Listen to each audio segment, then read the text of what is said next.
ബറാത്താണ് വരുന്നത്. ബറാത്ത് വളരെ ഭക്തി പുരസ്സരം.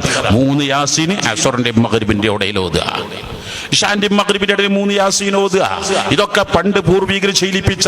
എന്റെ കുട്ടിക്കാലം തൊട്ട് ഞാൻ ഈ 6 യാസീൻ ഓതാത്ത ഒരൊറ്റ കൊല്ലും എന്റെ ജീവിതത്തിൽ കഴിഞ്ഞു പോയിട്ടില്ല.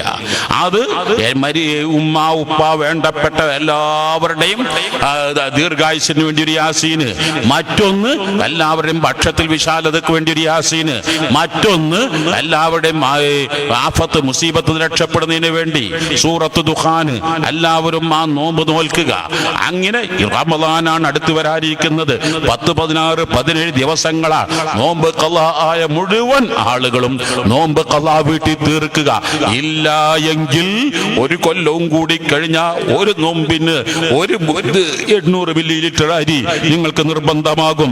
അങ്ങനെ കൊല്ലങ്ങളാകുമ്പോൾ അത് ലോഡ് കണക്കിന് അരികൾ മഅദിലേക്ക് എത്രയോ ആളുകൾ അത് പറഞ്ഞ അരികൾ കൊടുത്തേക്കാറുണ്ട്.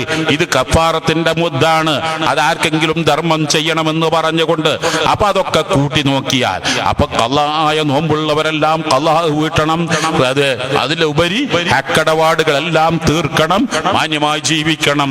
വളരെ വേദനയോടുകൂടെ ഇതിന്റെ മുൻനിരയിൽ ഉണ്ടായിരുന്ന മനക്കൽ ബാപ്പു ഹാജി മറക്കാൻ കഴിയില്ല. അർഹമുർ റഹീമായ അല്ലാഹ് അദ്ദേഹത്തിന്റെ ഖബർ സ്വർഗമാക്കണേ അല്ലാഹ്.